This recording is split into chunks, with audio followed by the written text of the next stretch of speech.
Get Riley out of there. Yeah. Good? Turn it over.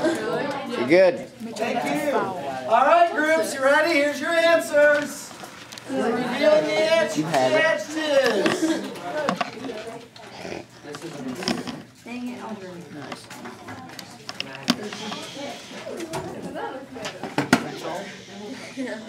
What's up, buddy? I'm gonna handle this. Hannah's being all dumb back there.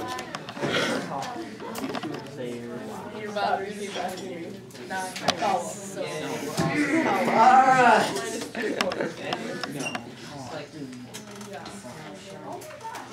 I need a chair.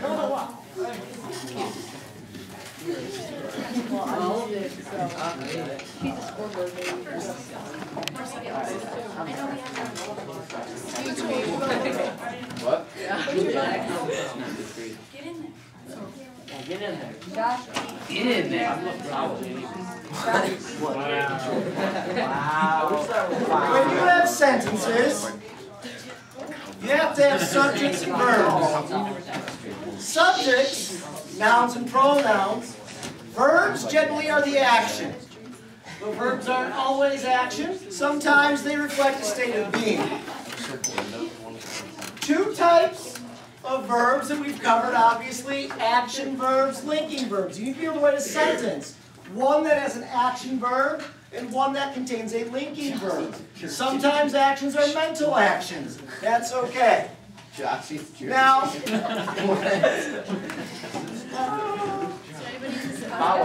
That's a foul.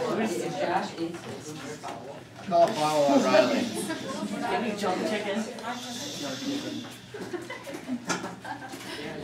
sometimes when you're identifying your parts of speech, you just know them. But sometimes it gets a little trickier. So what we're going to start doing now is sort of looking at sentences as a puzzle. Now, if you've seen the puzzles hanging from the ceiling, you know I'm a big fan of puzzles. It's a hobby of mine. I love solving puzzles. Always have. And that's probably one of the reasons why I've always enjoyed the grammar piece of my English classes, because every sentence is a puzzle. Taylor, if you've never seen the puzzles before, they'll be there when we're done with this too, so you can look at them later, okay? Right now, we need to focus. We need to focus here. If you start looking at sentences and you are unclear about how to identify verbs, you can start by identifying the subject. And you do that simply by asking the question, who or what is this about? Now, I can tell you, as a general rule, most of the time, subjects are at the left. Most of the time, subjects come first. Most of the time, sentences follow the pattern SV. Subject first, verb second. So who's eating what, or who's doing what? Josh is our subject. What is Josh doing? One word. One word. Eats. Okay? That's your verb. You can identify it as the verb. You can write it as the verb.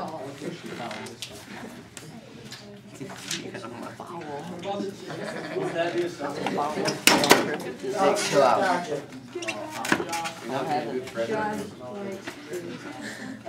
Jerk is a Jamaican seasoning. You go to Buffalo Wild Wings, you can get jerk seasoned wings. I was there last night. Jerk is a Jamaican sauce. What does it taste like? It's hot. Does it taste like jerk? Very unique flavor. Order it. Can you get it right now? What's that? Can you get it right now? I don't have any. No, can you get it, like, can I go to Buffalo Wild Wings right now and go get some? Oh, it's fine. You can get it right off the... Oh.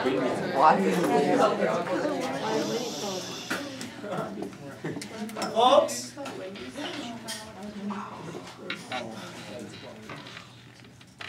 the time you waste is your own. You have a test tomorrow. Do the math, it's 100 points. You have a book. with 4 projects due. Those projects are due next Wednesday. The entire unit is worth 230 points. Now, we can sit here and giggle every 5 minutes because of the example sentence that I'm putting on the board, or we can work together to make sure we're going through this checklist. We have now worked our way to the 3 different types of verbs, and so far you've allowed yourself to be distracted by the puzzles on the wall and my use of an obscure adjective to describe the chicken. It is in your best interest to feel comfortable with the content of your review packet. If you did all of that prior to class, you do not need to follow along with this review. You may work ahead on the review, you may study from your review, you may read your Mango book. The only people I'm assuming who are paying attention to this review are the ones who need to go through and clarify the work that you have done or perhaps did not do in advance of this class. However, you are seated in your reading teams because the objective was to give you at least 30 minutes to work on your project organization. And as you can see by looking at the clock right now, it's probably not going to happen. Again, I want you to have class time to do your work. I want you to have your class time to ask your questions.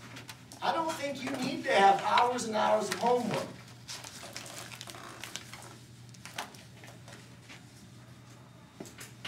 Last week, 2 weeks ago, we were reading Most Dangerous Game. The other 2 sections of 9A were almost finished with the story. They only had to read 1 or 2 pages.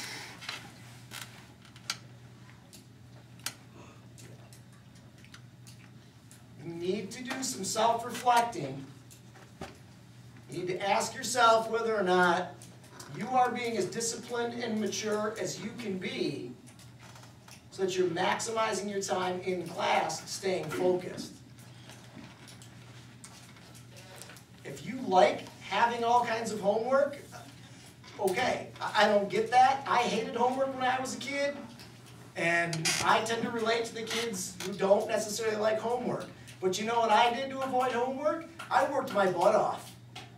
Because I did not mind working from 7:30 in the morning till 3 o'clock in the afternoon. I preferred that. If I could get my work done then, I was okay. But I certainly didn't sit in class and do nothing or act silly and then be upset because I had homework to do. I always knew that was my choice.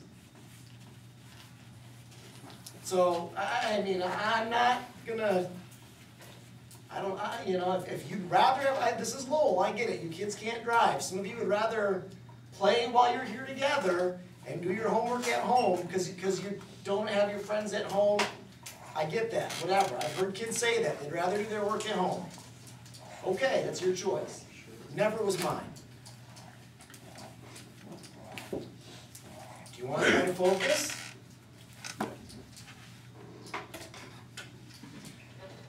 Sometimes verbs convey zero action. Their purpose is just to link. Look at this again. Same subject, Josh. However, is there an action at this point? Is Josh doing anything? He is. Just is, right? And that's what we call a linking verb. Because what this is doing is linking the subject with something over to the predicate. So you can think of other small little verbs that their only function is to link, whether it's is, the pirate's favorite verb, are, am.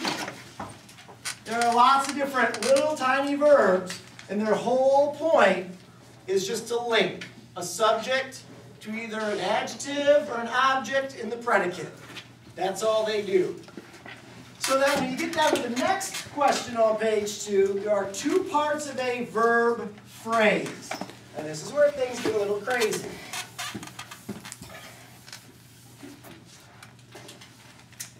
I'll changed the name so Josh can stop blushing and you guys can stop giving him a hard time. Poor Josh. Tanner. Oh, okay. Close enough. My bus driver calls me William. Tanner. My bus driver calls me William because he doesn't know my real name. Subject. Who's doing what? William. William. What's he doing? Eating. He will eat. He will eat. What you've got here in this situation, when you have more than one, you've got a verb phrase. And verb phrases are made up of helping verbs and main verbs.